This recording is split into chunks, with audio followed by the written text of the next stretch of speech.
Bonjour mes petites. Aujourd'hui, nous allons lire l'histoire de Caroline à travers les âges. J'espère que ça va vous plaire. C'est un peu difficile, mais je sais que vous comprendrez. On y va? Allez, on y va. Aujourd'hui, leçon d'histoire. Caroline est maîtresse d'école et elle fait la classe à ses petits amis. Nous allons remonter le temps, nous promener à travers les âges et voir comment vivaient les gens aux autres époques. Oh, nous voici il y a bien longtemps, il y a 15 000 ans, à l'époque des hommes préhistoriques. Nous vivons à l'entrée de notre caverne. Exposés au froid, à mille dangers, nous avons souvent le ventre creux.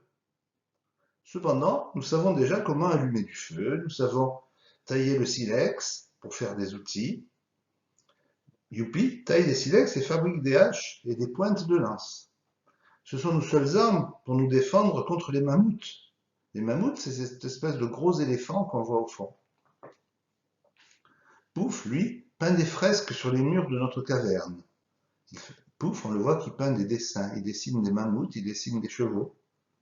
C'est un grand artiste, n'est-ce pas? Des milliers d'années ont passé. Nous voici, bien plus tard, notre village. Nous avons construit notre village. Nous avons appris à travailler les métaux. Nous avons fabriqué des outils en métal. Pipo est un grand forgeron. Le forgeron, c'est celui qui fabrique des choses avec du métal. Maintenant, nous savons bien cultiver nos champs. Nous avons inventé la charrue pour cultiver des champs. Pouf, notre druide est monté dans l'arbre, dans un chêne, pour cueillir du gui. Le gui, c'est une sorte de plante, c'est pas une sorte de plante, c'est une plante avec des petites boules blanches. Les druides des Gaulois pensaient que le gui avait des vertus magiques.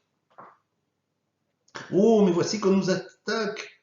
On souffle, on sonne dans la trompe pour avertir tout le monde. Nous allons nous défendre vaillamment. Nous partons avec nos boucliers, nos lances et nos casques. Qui sommes-nous? Ben, nous sommes les Gaulois. Nous voici à Rome, il y a environ 2000 ans. Jules César, le chef des Romains, vient de conquérir la Gaule. Comme tous les vrais Romains, nous portons la toge. La toge, c'est le vêtement que l'on voit sur Caroline et sur ses amis. Aujourd'hui, nous sommes au cirque. Les spectacles, les jeux, nous adorons ça. Hélas, c'est parfois dangereux. Aujourd'hui, il y a une course de chars. Les chars sont tirés, sont des espèces de petites remorques tirées par 4 chevaux, et on fait une course. Et c'est dangereux. Attention, courage Youpi, encore un effort, tu vas gagner et tu gagneras. Attention Bobby, attention, attention, ton char s'est cassé, regarde, il y a une roue qui s'est détachée. Tu perds une roue, les spectateurs rient aux éclats, ou bien un cri de peur, ça dépend.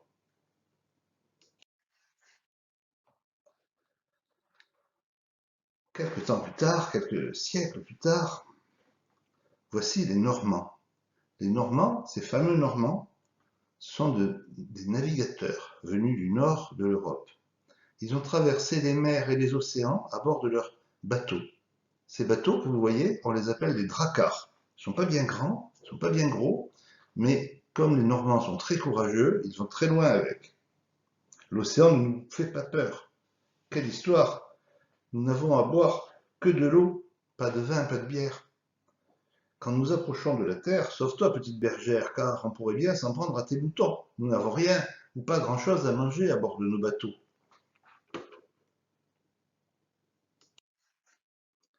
Ah, nous voici au Moyen Âge et au temps des châteaux forts. Nous, galants troubadours, joyeux ménestrels, habiles jongleurs du Moyen Âge, nous venons au château fort pour distraire la princesse. La belle princesse Caroline qui a l'air de s'ennuyer dans son trône, dans son fauteuil. Nous allons lui apporter un peu de bonheur, nous allons essayer de la faire rire, de la distraire. Mais au fait, pourquoi est-ce qu'elle s'ennuie? Ben, elle s'ennuie parce que le prince, le seigneur, le prince, son mari, est parti à la chasse ou peut-être à la guerre. Enfin, en tout cas, il n'est pas là. En son absence, Kid fait le guet. Il ne faudrait pas qu'un ennemi vienne nous attaquer pendant que le seigneur n'est pas là. Il faudrait tout de suite donner l'alerte. Donc il surveille les alentours du matin au soir. Oh, aujourd'hui c'est fête au château. Il y a un tournoi. Les preux chevaliers en armure éperonnent leurs chevaux.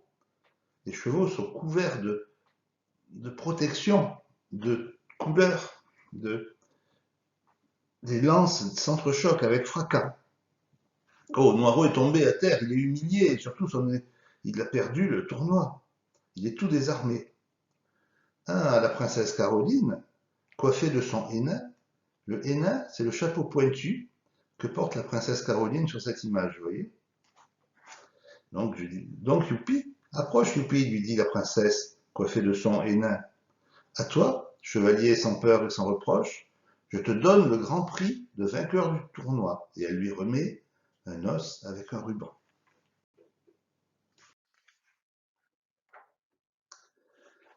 Ah, nous voici, nous, les hardis navigateurs du XVe siècle. Nous avons entrepris de lointains voyages sur nos bateaux, ces bateaux que l'on appelle de caravelles, des caravelles. Nous pensions arriver aux Indes, mais en fait nous sommes arrivés sur un nouveau pays que personne ne connaissait et que nous avons appelé l'Amérique. Oh, ces sauvages sont très accueillants, mais que leurs habitudes sont étranges.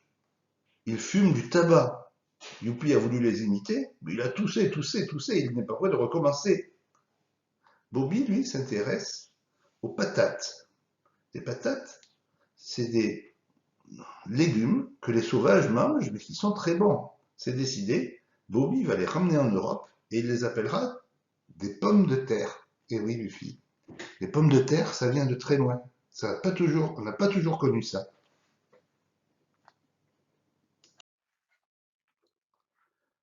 Oh là, Bado, place, place, laissez passer le carrosse du prince. On voit le carrosse tout au fond, le carrosse rouge.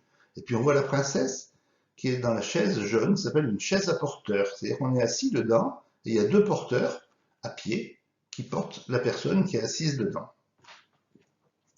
Laissez passer le carrosse du prince. De la bono, qui veut de la bono de Youpi? Oui, il n'y avait pas de l'eau partout. Alors il y avait des porteurs d'eau qui portaient des seaux d'eau comme ça, et quand quelqu'un avait soif, il s'adressait au porteur d'eau, il lui achetait un petit peu d'eau pour boire. On ne pouvait pas aller boire un pot dans un café, hein, à cette époque-là. Attention, Pouf et Noirot. Pouf et Noirot se battent en duel, vous voyez, au milieu de l'image. Mais les duels sont interdits. Oh là là, mais que de vacarme il y a 300 à Paris, il y a 300 ans. Oh là, c'est une bien triste époque. Nous sommes les braves grenadiers de Napoléon. Nous revenons de la guerre. Transis de froid, gelés de la tête aux pieds. Nous sommes de pauvres airs. L'hiver est dur, la route est longue. Venez nous aider, gentille lavandière. L'hiver est dur. Aidez-nous dans notre misère, car nous n'avons plus de chaussures. Nous sommes les braves grenadiers de Napoléon.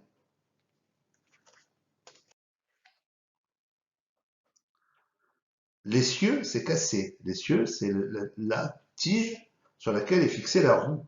Et donc on voit que la roue du carrosse est cassée. L'essieu est cassé, la diligence s'est renversée dans le fossé. Et un cheval est tombé, il est dans le fossé, les quatre fers en l'air. Oh, nous en avons assez d'être secoués dans ces diligences. Ah, la prochaine fois, nous voyagerons en train ou en montgolfière, utilisons des transports plus modernes.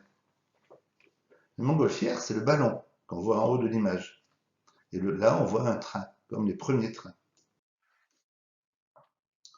Un voyage en ballon, en montgolfière, c'est très beau. Mais c'est bien incertain parce qu'on va où le vent nous pousse et on n'est pas du tout sûr de l'endroit où on va arriver. Et là, nos amis se sont coincés dans un arbre. Il y a une branche d'arbre qui est rentrée dans la nacelle dans laquelle ils sont, qui est pendue sous le ballon. Oh, si nous avions jeté du lest, nous serions passés au-dessus et nous aurions pas touché l'arbre. Mais soudain, un bruit de moteur et on voit Pouf et Noirot qui approchent dans un drôle d'engin. Qu'est-ce que c'est que cette machine, messieurs demande Youpi. Oh, c'est un avion dernier modèle, répondent Pouf et Noirot. Le dernier modèle d'avion, ça vient de sortir. Oh là là, décidément, on n'arrête pas le progrès. Nous sommes au début du 19e siècle, même pas au début du 20e siècle. Pardon.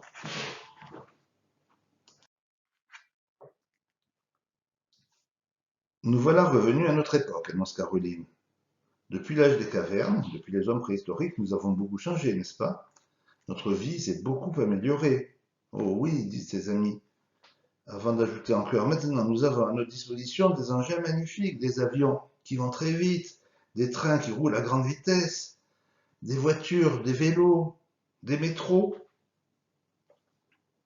Des vo- Bravo, dit Caroline. Pour aujourd'hui, la leçon est finie.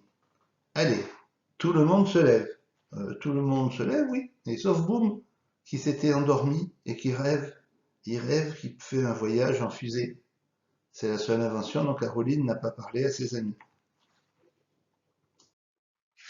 Voilà, l'histoire de Caroline à travers les âges est finie. J'espère qu'elle vous a plu. À bientôt pour une autre histoire.